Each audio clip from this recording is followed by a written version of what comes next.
What's up, everybody? Welcome back to Couple Things. With Shawn and Andrew. A podcast all about couples. And the things they go through. Today is one we've talked about for a while. I'm excited for this one. Yeah. We've tried to cover the topics of kids in every angle, way, shape, and form. We recently did a podcast about why people don't want to have kids. Yes.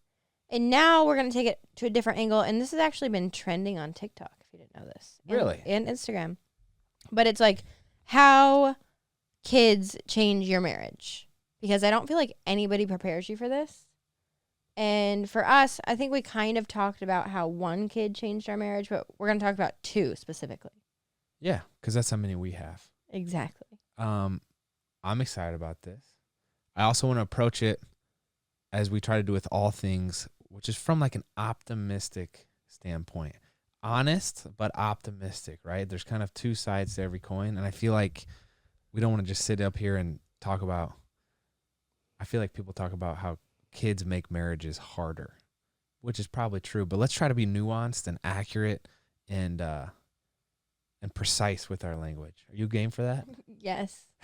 Sure. Was that weird? I feel like this is targeted slightly, but At okay. you? I don't know. No, I'm just saying everyone's probably sitting here thinking they're just going to talk about how kids make marriages harder. Oh, yeah. So let's just explore the whole topic and give it a fair evaluation. Yeah. So, to start, what has been trending on TikTok, you ask? Did you know this, Andrew? No, talk to me. So, there's been this like trend about how it's like a GIF, and it's a GIF of like a husband walking straight past, or like a guy walking straight past a girl, and she's like really, really excited as she sees him coming, but he like doesn't even see her and walks straight by her. Are you picturing this? Yes. And it's from a movie. I Okay. don't know who it was. But the trend is people saying the reason why we didn't choose to have more kids. Okay. And then it goes to that GIF. And it's this whole idea of people have been openly talking about how difficult it can be on a marriage, getting used to having kids be a part of your life. Yes. And that's true.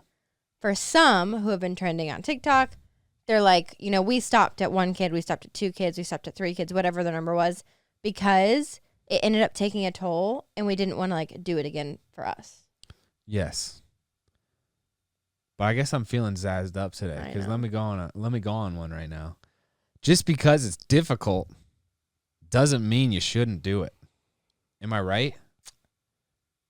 I think it's important to sometimes do the difficult thing. And let's just, make the parallel to exercising or weightlifting. Why do you always go straight into analogies? I think they're important, okay? I think it's you a got good to way work on communicate. closing them. The weight that Shawn's going to be able to do and push is going to be different than the weight that I'm going to be able to do and push. And if we're viewing our marriage, then the number of kids that we're going to be able to have and withstand is going to be different than the number of kids you're going to be able to have and withstand. So maybe your number is 0 kids, which is fine. But us having 2 kids or 3 kids or 4 kids, I think right now I'm optimistic that we are able to handle 2 kids. I'm optimistic that we're going to be able to handle 3 kids. And I think that the difficulty aspect of it, of like raising a marriage, has refined us. It's deepened my trust in you. It's enhanced my appreciation of you. I think it's matured both of us individually. As I look back from it in this chair, while we're not in the chaos of raising the 2 kids, it's been such a beautiful experience. And the fruits of being parents together has been, I'm not kidding. You're on a rant. I'm not kidding. I feel passionate about this. I right know, now. but you can't sit there and deny the fact that we haven't had so many conversations about potentially trying for a 3rd kid, and us literally having this conversation of, do you think it would be good for our marriage? Because I wanted to have that conversation. After the 1st kid and after the 2nd kid, what nobody prepares you for, and this is not a doomsday, it's a reality thing, and you get through it. But yes, it is very difficult on your marriage after you bring a kid into the world. Yes. But doing the difficult, yes. No. I'm not saying put yourself in a bad situation, but I'm saying if you're both like, yeah, we know it's going to be hard, but you're seeing eye to eye and you're committed to like making it through all the arguments, then it's a wonderful thing when you make it through the difficult thing together. That's a bonding experience. It's I a agree. unifying. I'm not saying it's a bad thing, Andrew. You think I'm attacking? Stop. I'm just saying the reality of it is it's very difficult and it takes a while to get the groove of things. And going into what this topic or this conversation is supposed to be about is like, how did it change us? It put a tension on us at the beginning, but I think the way it changed us is it forced us to work on our marriage so much more. And even if that meant like more arguments at like in certain phases, we both are firm believers that if we aren't close within our marriage, it makes us not the best parents we can be. Yes. And so if things are off between us, we're like, no, bro, we got to fix this right now. Because if we're not good, then we're not good parents. Yeah. I mean, that's our mentality with everything now that you say it like that. With business, with parenting, with traveling. We always try to have these and get on the same page before we make the next transition. I also think another way, this is just a thought, we're getting way off of our scripts here. Another thing that's changed about us is we're more matter of fact. Like, it's not just like, oh, what are we gonna do today? It's like, bruh, we got this at 8, we got this at 9, we have 10 minutes to us, we have this at 10, we have, how are you? Are you mad at me? This is, okay, yeah. Like, we're like very like, let's do this. Yeah, which is great. We try to cut all the BS out. Are you saying we're more scheduled or we're just more direct and like intentional? I think we're more direct. I think there's less patience and less space for, oh, this will work itself out. It's like, no, put it on the table. Let's figure it out now. I don't have the capacity to hold on to this for longer than which right now. Which I think has been a benefit. Agreed. I will say this our first kind of prompt here is what's it like having adjusted to our new roles as mom and dad. I'll talk about my situation personally, but I will say it's different being married to a mom. For sure. To your point about directness, like it's really cool. I didn't know Shawn had such strong preferences about certain things like kids' diet, cleanliness of the house, schedule of the, like honestly, it's really surfaced a lot of these characteristics and things about you, qualities about you, because like I don't know. It's been a really interesting process where it's like you weren't necessarily like that when we were dating and married. I will say reflectively, and I don't mean this in a dramatic way, but I was more of a pushover before a parent, and not in a bad way, but I was just a little bit more like, oh, okay, whatever. I'll do what you say. I'll do this. I'll do that. But then now that there's kids involved and I can directly see how different decisions like affect their life, it like changed in me to no longer be a pushover. I was like, no, we're done. All right, flip switch. Switch flip. The question is, how was it for you to adjust being a mom or dad when we'd never done it? It's overwhelming for sure. And I think that's where the tension in the marriage can be, where it's like, hey, I feel guilty and weird and uncomfortable and uncertain and insecure because I'm being put in a million new situations every day. I've never changed a diaper. I don't know how to feed a baby. I don't know how to burp a baby. This thing just threw up on me, whatever. And it's like, it's not comfortable at first, but you grow through that. Then you learn how to kind of communicate, I think for us more effectively, at least with each other. So it's overwhelming, but I believe in you listening that you're able to like improve through that process. You are. I think I've done it I've only been a dad for 3.5 years and I think I've improved. You've improved so much. Have I improved? Yeah, you've done. Yeah. I think adjusting to being a mom and dad is so hard. I personally feel like I went through this roller coaster of like, I went from being whoever I was before kids to being only a mom and having to kind of fight through that to kind of find my own identity again outside of being a mom. But I think becoming a parent very quickly forces you to figure out who you are. Because, kind of like Andrew was saying, you're faced with all of these decisions you have to make for these tiny humans. And you very quickly are like, oh, shoot, well, what is my belief in this? Where do I stand when it comes to this topic? And why? And why am I agreeing or disagreeing to this topic for my kid if I don't even know the answer to myself? Yeah. So it truly forces you to just mature in a way of like self-discovery. It's interesting. Yeah, I think certainly not with everything because we would just get lost in a black hole. But the first topic that I thought of, as you mentioned, that is like when you're at the pediatrician's. Oh my gosh. And they're like, "Are we circumcising your baby that's going to be born this week or not?" Yeah. I know that's a weird thing to think of, but then it's like, oh, well, are we going to do that? Like, we have to choose one way or another. What are our beliefs? And why are we choosing that? And then Exactly. you kind of like, you dig in and it's like, interesting. Shawn has stronger religious beliefs in this area than I thought she did. And it's like, Exactly. but it's kind of fun, you know? Well, and like, there's so many different things. You go in beforehand thinking like, oh, I'm a holistic individual and I am kind of a casual religious goer but then you start making the decisions and you're like, whoa, I actually love American medicine and I am a Bible preacher. Yeah. You know, it's like, or whatever it is for you. Like whatever. It's a million different, these are examples. It's a million different things, but it's also like, you know, well, the next question is, do we talk about expectations of being a mom and dad ahead of time? We're supposed to this Saturday have our kids dedicated to church. And I was thinking about, you know, religion and spirituality is oftentimes a point of friction with couples in raising kids where it's like, that was an adorable yawn that you just had. I'm trying to fight it so bad. I don't know why. But it's like, hey, are we taking the kids to church or not? Okay. Which church? Okay. Are we going to go every week, every month? What's your expectation? Are we going to go twice a week? Whatever it is. Did we talk about expectations of me as a dad and my expectations of you as a mom? I don't think so. That's where it's like you don't know what you don't know. You don't know what you're getting into. And that's the fun, adventurous part of it. It's also the overwhelming part. I distinctly remember with Drew trying to talk about it.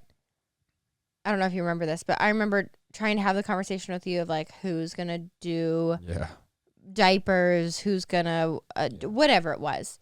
And kind of like Andrew just said, you have no idea how it's going to go down. So you're just kind of figuring it out as you go. But we did try more to like talk through expectations once Drew, our first, was here. Because we were like, okay, let's talk through like schools. We've talked about like public or versus private, or all girls versus all boys, or I mean, so many different things. But we've truly tried to go down lists as to like expectations wise. But as far as like duties, I think the only expectation conversation we had was, and this is different for everyone based off of your careers, your beliefs, whatever, but what our like percentage of contribution was. Interesting. Because I remember going into it, my expectation was like 50-50. I wanted to have two very hands-on parents. I wanted our kids to have just as good of relationships with both of us. And that was my expectation. How did we decide who does what? You just mentioned a couple of those. I want to link down below. You could check out either a list that we find online that we think is comprehensive and helpful, or make one ourselves of all the things that you're confronted with and need to decide the breakdown. And obviously it's like kind of a working list, and we like to help each other out, pick each other up when they're down, cover for the other person when they can't do whatever. But hopefully we can provide a list that at least starts the conversation and kind of starts the process of you and your partner getting on the same page. How would you answer that question, though? How did we decide who does what? I think it's partially like just you're in the situation. Yeah. Like you're doing it. It's like, all right, well, hey, I realize that I don't do well at 1 a.m. Cries. So let me actually stay up later and be with the baby for that first time they're awake, and then you can take the morning shift. Or it's like, Yeah. I think it's just being aware, reflecting, and having conversations. Yeah. I would totally agree. It was like in the moment we were learning. Like Yeah. Andrew was the diaper changer. You rocked the diaper changes. But then I was always depended on the kid. I did the feedings. Yeah. And like, you'll have different strengths and weaknesses. Yeah. And that's not a bad thing. It's actually a great thing. It's called teamwork. Did you feel like a different person as a mom than you were a wife? Yes. Completely. There's so much baggage here that we could go into different topics or different podcasts, but like I struggled with identity, self-confidence, image issues, insecurities for so much of my life, and it dissolved as a mom. I became very confident in my beliefs and protecting my children, and it like changed me as a human. I felt like I could have conversations with you better. I felt like I just felt better in my skin. I felt more confident in my role. Let's keep having babies then, huh? I didn't say that. Let's keep it going. I've seen that in you. Do you feel like you've changed? I feel like I'm a man in the making. Feel like no, I'm no. a I man feel like now. I'm becoming a man now. I feel like I was very much a boy kid back in the day. But that's how it goes probably for everybody. Yeah. I will say it's been a really delightful treat to see you step into the role as a mom. You as well, baby. You've thrived. I think it's been really sweet and fun to see us evolve. I think it's been so special for me to see where you started as a dad the day Drew was born and like the dad role you take on now. I'm not saying it's like more it's just like you've gotten more comfortable in your role as dad, which is really cool. You've also gotten more comfortable in my role as dad too, which is another thing. I don't know if this is on the outline or not, but it's like I grew up with parents and brothers and we roughhoused a lot, right? That doesn't really come naturally to you. No, it does not. And it took, only child in a very controlled house. There were growing pains where it's Yes. like, I'm not like harming our kids. When I say rough house, it's like, toss them on the couch gently or like tickle them pretty good. So it's not doing harm to the kid. I would encourage us to continue that process where it's like, hey, we each have different styles and maybe it makes you a little uncomfortable personally, but like maybe it's good for the kid too. And me doing stuff like that is part of my role as a dad. So thank you for letting me do that. I feel like all of that could be wildly misinterpreted. What do you mean? I don't know. Roughhousing? Comparing it to harming a kid. Like you're not harming them, but I'm saying tickling them. if it's a stylistic difference and not like a dangerous difference, you don't always need to be trying to parent each other parenting. I've been doing this as long as you have. I know. I'm just as much a veteran. And I know I'm about to be on one again. Are you getting defensive? No. That's been something we've worked through where it's like, hey, this is just my style. So I'm contributing. I'm being a dad. Let me do my thing. It has. On to the next topic, though, is feeling less connected with each other. This comes in waves, I think.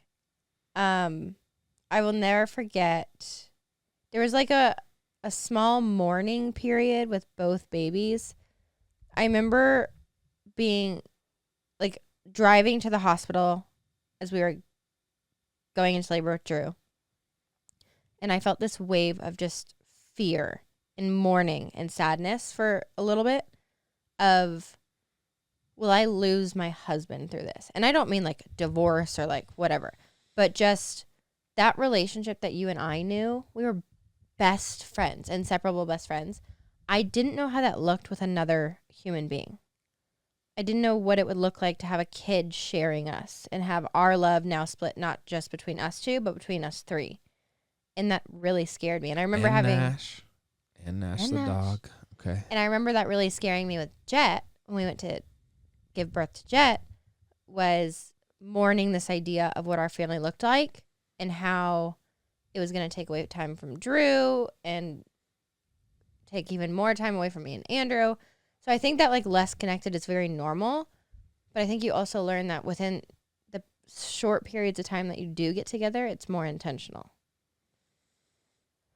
Yeah. We've kind of alluded to it, but I think there's just more decisions to be made, and the list of chores expands when you have a kid. And so those are all opportunities for connection and interaction, but there are also opportunities for resentment. So like I think we've fortunately, like, the scales have been weighed in. We've had more opportunities and made more opportunities to connect than resent.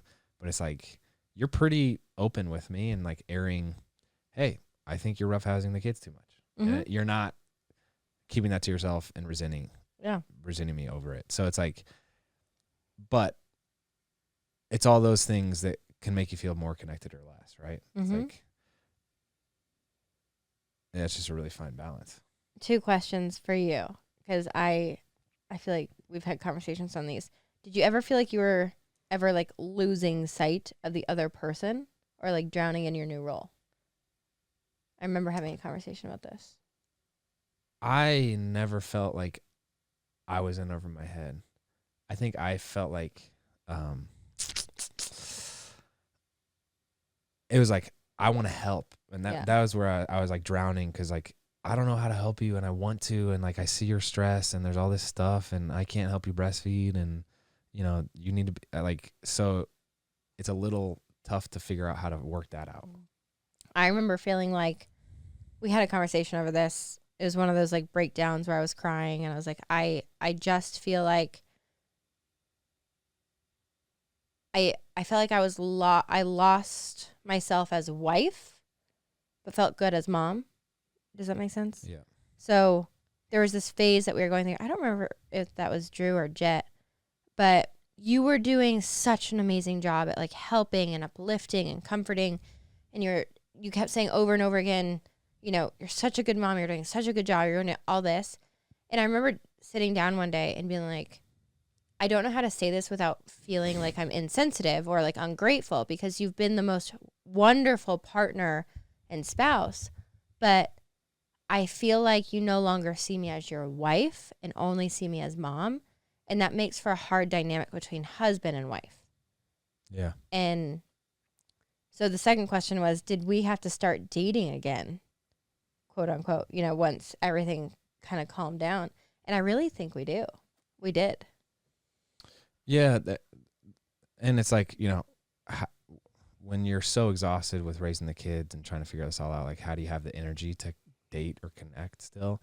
And I think this is where the beauty of routine and like having quote unquote rituals like really stands out, where it's like, all right, every Thursday we're doing date night, and we might not talk at dinner.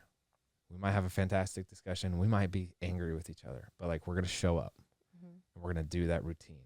Or every night after the kids go down, we're going to have what we call bev time, where we debrief the day, and it might take 5 minutes. It might take an hour, but we're going to do that. And like, just having the routine where it's like, this is the expectation that we're going to have to carve out time intentionally to be with each other. I even saw something it was posted, TEAM, like these parents do it. They have kids. That's like, after the kids go down, we try to touch each other. We try to go over the day minutes, like meeting minutes, where it's like, what are the significant things that happen? Give me the debrief. And they have like 4 categories that they all go through. I was like, that's a pretty good routine. Like, that can really be helpful. So that's my take. I like that. All right. Can we just stop and take a second to talk about how awesome yet sometimes stressful parenting can be? I think we can all agree on that. But we recently discovered something that can actively improve your body's resilience to stress, thanks to Apollo Neuro. Apollo is a wearable device that helps you relax, sleep, focus, recover, and feel better. It's basically like this wearable hug for your nervous system that helps you be a calmer, more mindful version of yourself. I wear mine on my wrist, and it's been a game changer. I've been using it in the evenings to help me relax, and I've seen such an improvement in my sleep quality.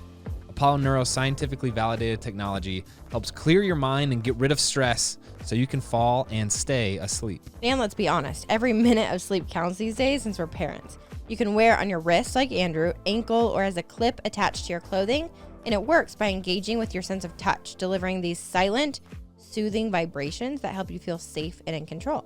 And the more you use it, the better it works, as it trains your nervous system to rebalance more quickly. Plus, it supports your natural circadian rhythm and helps you become more consistent with your wake up and bedtime every day. I think this is the coolest thing, especially for busy or sometimes sleep-deprived parents like us. And we have good news for you. Our listeners get a special discount. You can save up to $50 by going to apolloneuro.com and using code CoupleThings50. Again, go to apolloneuro.com and use code CoupleThings50. Let's get back to it. How did kids change our marriage when it came to the lack of sleep? We did a lot of episodes on this starting out. Can you believe the first 3 months of this podcast were our first 3 months being parents? Oh, I do remember that. Those Andrew. early episodes. I'm terrified to go back and listen. I don't want to listen to them. Also, we didn't have the outlines that we do now, No, we the just cameras, would and the wing it. mics. Oh man. Anyway, The lack of sleep, I think, is the hardest part. And I think that's the main contributor to everything we're talking about. Because, one, you're not getting as much sleep. You're getting interrupted sleep. So you're already just like not operating at 100%. So you might be grumpy or irritable or just fatigued or whatever. Your hormones are off because of that. And then on top of that, we've talked about this a lot, instead of like sharing a bed every night, you're sharing it with like, you're splitting time between like a kid's room, or like everything's just interrupted. So it just makes everything a little bit harder. I, for one, don't necessarily thrive with lack of sleep. I remember driving down the road the first couple months after we had Drew, and like literally my eyes were closing themselves, and my arms and hands were just like shaking. And I was like, this is actually physically dangerous for me to be driving. Yeah. Like, it's dangerous. So I made it home and then didn't drive for the rest of the day. But physically, things do happen. So I think, again, taking it back to awareness, like not lashing out your emotions and making it seem like it's your partner's fault. But it's like, I just want you to know I'm a little irritable today because I didn't sleep well. And then that, like, now I know how to navigate you a little bit better after that awareness, you know? It's hard. The lack of sleep is hard. We both don't thrive without a full night's sleep. It for sure leads to more arguments and bickering. I think the quality of our conversation, our general outlook on the day, we cannot make a decision or really ask questions when we're like that tired. I feel like it always ends up in an argument where it's like, man, we are just, it's tough. All of our arguments are caused by two things. We're either hungry or tired. So when you throw in just perpetual fatigue, it makes it a little more difficult. But did you ever resent me because you had to wake up in certain times where I didn't? I never resented you. I was mad at you. Yeah.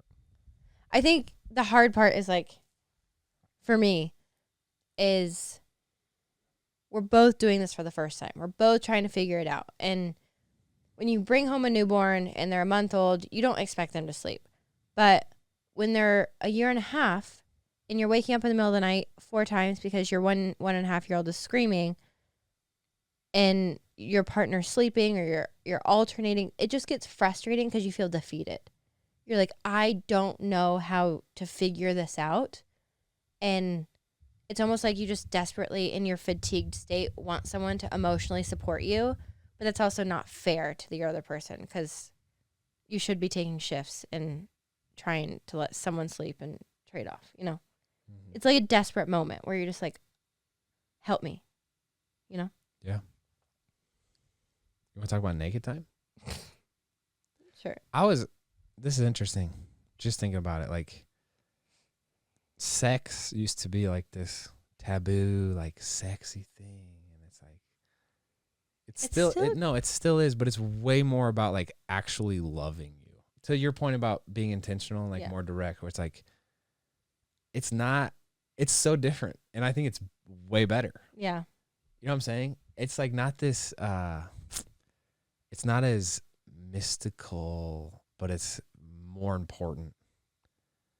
And I think it's like, well, you have to pretty much, we don't necessarily put intimate time on our schedule. No. But it's like, you're kind of saying, like, we're communicating, hey. Maybe tonight. Yeah, exactly. Like, which we never did. Well, you kind of have to because, again, throwing in all the different aspects here. You have 2 kids. We have 20 people in and out of our house every day. We're exhausted. So unless you give someone a signal of some kind, default's going to be sleep. We're going to sleep. And you we've talked about that. If someone has the expectation of getting lucky that night and the other person's just too tired to pick up on your signals, then that feels crappy for both people. So you need to like communicate well enough. I will say the way that kids changed it the most for us, and everybody is different, but I don't know why I'm saying this. The only thing that changed drastically for us is during pregnancy. It's just not my thing. After pregnancy, good to go. You never told me this. You know this. You never explicitly told me this. I am just so uncomfortable. I get that. Yeah. I can make it 3 months, 4 months, and then it's dry season. I am well aware. So that's the only really challenging part. I do feel like we were pretty good communicating through that, where it's like, well, there's always guilt or frustration where it's like, hey, well, I tried to make a move and you weren't having it. Like, that causes guilt on the other party side. It causes frustration on one side. It's like, there's so many things that can be packaged with this. So again, it's an event that can cause connection or resentment. So like, I would say push towards connection, like have these tender, fragile conversations and get to know each other. Because, yeah, you've never been pregnant before, so you don't know what your libido is going to be like in that scenario. That's not something you can prepare for. You got to talk through it. This show is brought to you by BetterHelp.